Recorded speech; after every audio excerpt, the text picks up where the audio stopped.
Hello everyone, welcome to another episode of 10 for the Chairman. For those of you who haven't watched it before, this is where I take 10 questions from our subscribers in general and try and answer them as best I can. For those of you that don't know, the subscribers are the portion of our community that kick in a little extra money every month that allow us to do a lot more community content. This show, Williams Hangar, Jump Point, which even though subscribers get first, eventually a lot of the articles and background information that we have in Jump Point, which is 50, 60 pages each month, which is pretty impressive magazine size, trickle down to the community as a whole. So this is our way of giving back to the subscribers a little bit and saying thank you for enabling us to do all this. I'll get right to it. The first question of the 10 comes from Slackr. In the dogfight module, where is our hangar located? Are we already in space on a station? If so, how do we get the ship out of the hangar without creating a vacuum? That is a good question, but the concept with the dogfight module is actually that you're flying essentially a simulation inside your hangar. So what will happen is you will be in the hangar, you'll get inside your Hornet or any of the ships that we'll have available for Dogfight V1. And if you don't have any of those ships, we'll give you a loaner ship to fly in Dogfight V1. But you'll climb in and you basically fire it up, and at that point your HUD comes up and creates a sort of joining a simulation interface. So we've mentioned arena mode as a part of the game where it allows you to practice flying around, fighting with your friends, but not taking your actual ship out into space and risking loss of equipment or life. And so that is what we're calling Arena Commander, and it's a bit of a nod to a game I may have made in the past. But you sort of connect up with there, and it's all done in fiction that you're connecting up to a battle net, and you will fight against other people. So what happens is you step into the ship in your hangar, connect up, and then sort of the outside of the ship, once you've connected, you come back out, and bam, you're now out in a virtual space flying around dogfighting. And once you've finished the battle, you return to your hangar, you'll be back in your hangar. And of course, there won't be any bullet holes on your hangar because it was all a virtual simulation. But it is the beginning of the stub of the arena mode that will be in the game, which will be throughout the game. So it's kind of one of the features that will be useful, and I think longer term people would probably use this feature to sort of, do esports or challenge each other without having to, lose, their precious cargo or precious ship. So we don't have to worry about a vacuum at the moment because it's all virtual. So the next question comes from Kalashnikov, who asks, given all the focus on Oculus Rift, will similar time be given to technologies like Track AR and Cast AR? Do you expect basic head tracking functions to be available for the dogfighting module? So we've already announced that we're going to be supporting Track AR, so that's definitely on our list. Cast AR, I'd have to take a look at because we haven't announced support for it necessarily at the moment. But if something's cool, we're pretty peripheral agnostic. We want to support a lot of different options. Whether it's HOTAS outfits or keyboard, mouse, gamepad, regular joystick, Oculus Rift, Track AR, rudder pedals. So that's part of the spirit of PC gaming. So CryEngine's actually quite good at having a lot of different input stuff. So you can, in the dogfight module, when you'll play, you'll be able to have your HOTAS set up and a mouse and a keyboard and all the rest, and all be flying it all, using all at the same time if you want. So we'll do that. As far as the head tracking functions for the dogfighting module, I'm not sure about dogfighting V1. We'll probably try to have the Rift be working for it because we already have the Rift working in the hangar, but we're really trying to do some extra stuff on the Rift to have proper stereoscopic dual rendering as opposed to sort of a post-stereoscopic rendering. And there's still some head lag issues that we're dealing with. We've made it better, but there's some we're dealing with that are down at the engine level that we're sort of working a little bit with Crytek on. But I don't think we'd have Track AR and stuff ready for the Dogfight V1. But that is definitely on our list of stuff to work on and stuff to do, so that you could see that coming in along the line when we start to patch stuff. Okay, so next question comes from Jomanda, who asks, what do you envision the end game to be for the industry side of the game? especially for players that are more focused on that aspect? Well, I mean, first of all, I hope there isn't any particular end game in Star Citizen. I mean, I don't think people think there's a necessary end game in Eve. Maybe it's running your corporation, but then there's always someone trying to take your spot or push you off that top perch, which is pretty much the way I think Star Citizen would work. So, I mean, I think if you're into sort of the economy side and you want to be sort of more a entrepreneur and build up businesses or industries, that's really going to be around, buying and owning like a production node, which essentially is kind of a factory, and then running that in terms of making sure that you're getting the right raw materials and you're doing well, and then perhaps you can expand and maybe you can buy another production node somewhere else and sort of build up your own economic empire. And in that case, I think you would probably be spending a fair amount of time sort of managing the resources and hiring other people to do a lot of the sort of legwork, like bring cargo from A to B and have people to defend it and all that sort of stuff. So I would say that would be sort of the high level game if you were more interested in that level of the game versus just the flying around combat side. Next question comes from Elijah Zulus Parsons, who asks, will I be able to set pilots organization's aggression status like red/foe, orange/pirate, green/friendly, gray/neutral, blue/friend, etc., in relation to myself, my organization? The game tracks all the relationships between the organizations, either the game-defined ones, which would be the sort of NPC ones, or the player ones, and it tracks whether you're friendly or you're not friendly, and all of that sort of will translate into when you're flying around. In your radar, you'll sort of see the friendlies, like the default would be friendlies would be green and a hostile would be red. So that all sort of the status of relationships between organizations, whether it's NPC or player, is mapped to friendly, not friendly, neutral, all that kind of stuff, and that maps to colors that are in your HUD. So I think it's automatically handled would be the best way to say it. I mean, you can, of course, in your organization say, I'm not friendly with this organization, and then, of course, when you see them, they will come up as enemies or hostiles to you. So I guess to that level, you could potentially set the aggression status. Okay, so the next question comes from Shogun, who asks, will the Mustang and other ships not yet available for pledge be made available before the alpha? It looks pretty cool, and I would like to add one alongside my Aurora LN and Cutlass. We are working on all the ships that we've announced at some level. So some are in the concept stage, some are in the modeling stage, but there's a lot of work happening. We've got a lot of artists, but there's even more work than we've got artists, and also for the dogfight, there's a lot of extra sort of work that comes into building all the different damage parts and models of the ships and LODs, which you don't necessarily see the benefit of until, say, you're in the dogfight. And so there's a fair amount of our artists that are focused on that.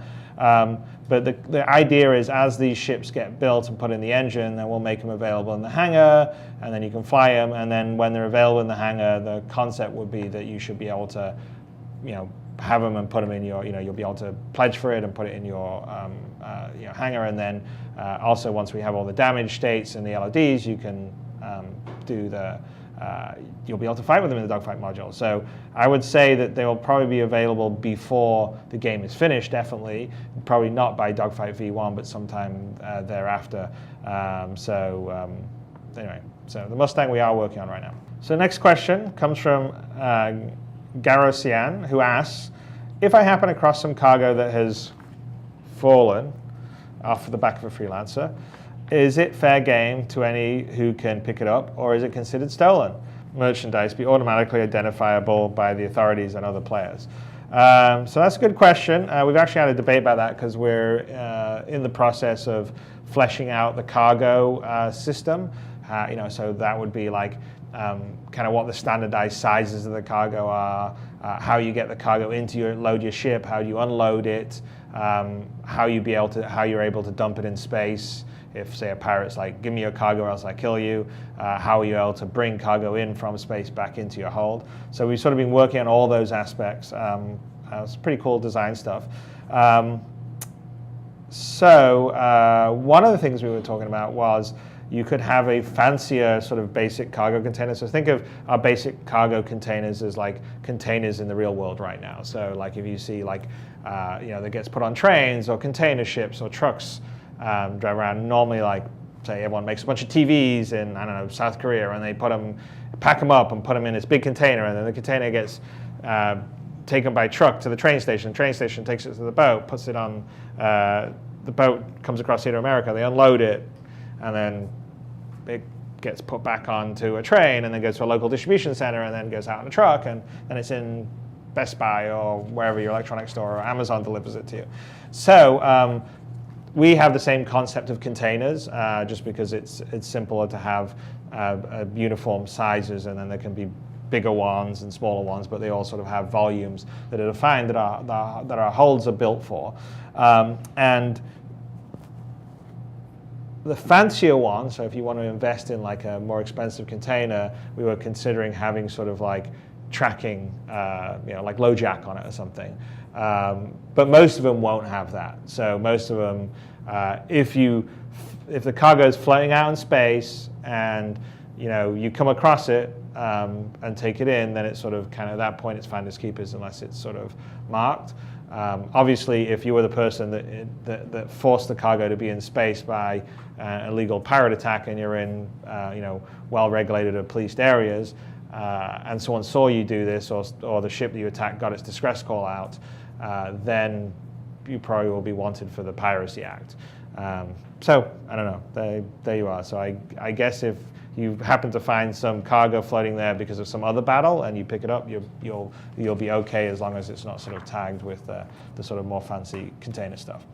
All right, next question comes from Garskull, who asks, regarding star maps, will organizations be able to apply their own markers and notations on the star map so that all or selected members of the organization can share information, such as resource nodes held by allies, enemies, troop movements, etc.? So yeah, I mean, actually kind of one of the ideas with your navigation map is as you fly around, so most navigation maps have sort of the basic trade routes or locations noted down, so like the main planet in the system or whatever, but there's a lot of the system that will not be mapped in your basic navigation map. And if you fly around, this is kind of one of the things that explorers can do, is if you fly around in a lot of areas, you may find an asteroid field that isn't on the navigation map or something else is in the navigation map, and then you essentially map that on your map, and you can, you have it as your sort of localized navigation point or coordinate area of interest, and you can write your own notes about it, and then you can share that with members in your organization. So like if you've discovered like an asteroid field that has like some rich minerals that are good to mine and no one else has seen it, you can like broadcast that to everyone else in your organization and say, hey, let's come here and let's do this mining, and everyone else won't know about it. Now, of course, you would be able to say sell some of that to a general cartographer company, because think of the navigation computer is just like a Monday GPS, right? And you get an updated disk of like locations to drive in. So another option is explorers could go around mapping stuff out, and then when they've mapped out the system fully, they can go and sell that, and that can become for purchase for a large group of people in the same way that we talked about for jump points. So that's all sort of things you can do. So you should be able to share sort of map information between the members of your organization. The next question comes from Artak Kulan Dingla. That's quite a mouthful of a word. Can you share any of the plans for Orgs 2.0? As an org leader, I have concerns about how multiple org membership will work and how I can manage my people. Unfortunately, I'm not the best person to answer that, because that would really be Benoit at Turbulent.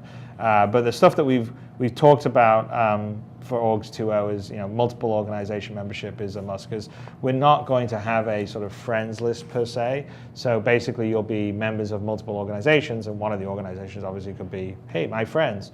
But there'll only be one sort of primary organization, and then the other organizations will be affiliates. So the primary organization that you're a member is that's kind of the authoritative boss one, and the primary one, whoever runs it, can say, well, if you're a member of this organization, I won't accept you over here. You can't have that as an affiliate. So you can sort of dictate as an organization, okay, it's okay to be, you can be part of my organization and a member of the Merchants Guild, that's okay, but you can't be part of my organization and a member of the the Pirates Guild or whatever it is. I mean, not that the pirates would have a guild, but that's sort of the approach you could do.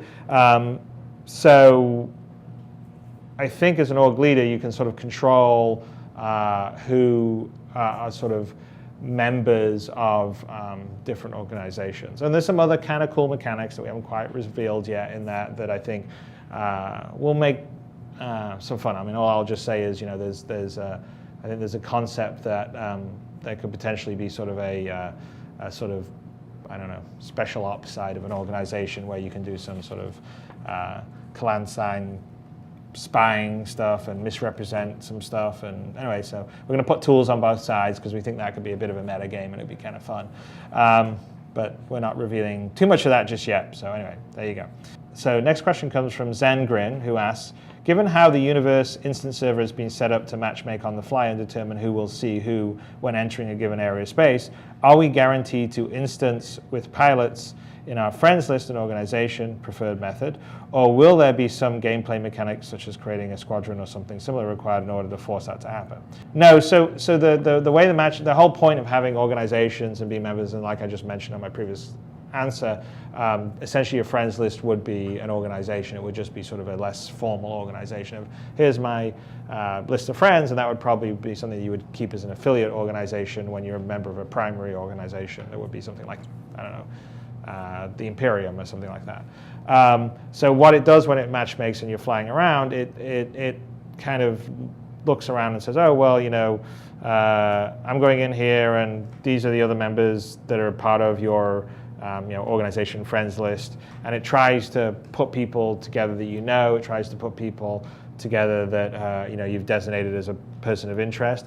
You can also, before you start out, you jump out or you go out, you can sort of basically hook up and say, yeah, we're flying as a group. So, me and this friend and this friend, this is our little unit that's flying as a group, to let the game know that you're flying together.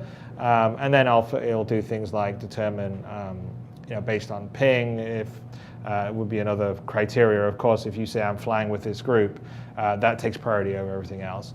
And then also, kind of what your preference is in terms of combat, right? So whether you want to be sort of doing PvP or want to be fighting more sort of NPCs and PvE. And of course, that depends on what area of space you're in, but we're not going to match up someone that just wants to be doing PvE in a fairly safe area with someone that just wants to do hardcore PvP, because that wouldn't necessarily be a lot of fun for the PvE side. And on the PvP side, there'll be plenty of opportunities to fight other people because we're making sure that there's a lot of benefit to being in sort of the less regulated areas, so like more risk, more reward, so to speak.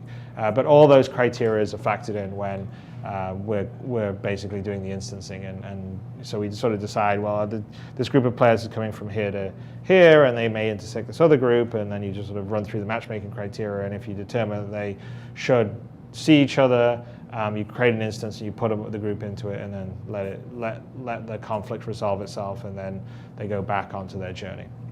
Okay, so last question comes from Commander Keen, who asks, question about PC touchscreen support, not tablet. With PC OS such as Win 8 now natively supporting touchscreen, has there been any thought put towards allowing the same support in Star Citizen directly? No, not yet. Probably be something that we would consider, although everyone sort of hates Windows 8 here. So we're mostly developing on Windows 7. I have it on like a few of my laptops, and it's kind of cool to scroll around, but most of the things that have the touchscreen stuff don't usually have they're not really they're the small sort of tablet-like or netbook-like computers, which obviously don't have the computing power to do Star Citizen. So that's not necessarily been a focus of ours.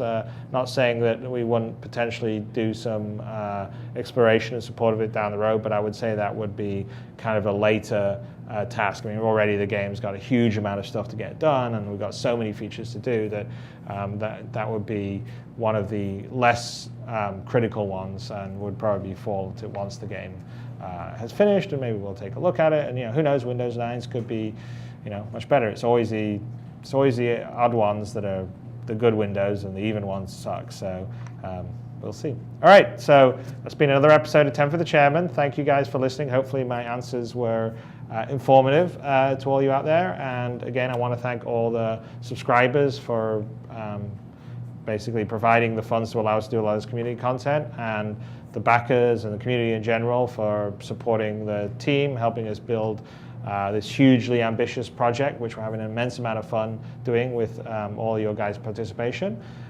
So I will check you next week. Thank you very much. Bye.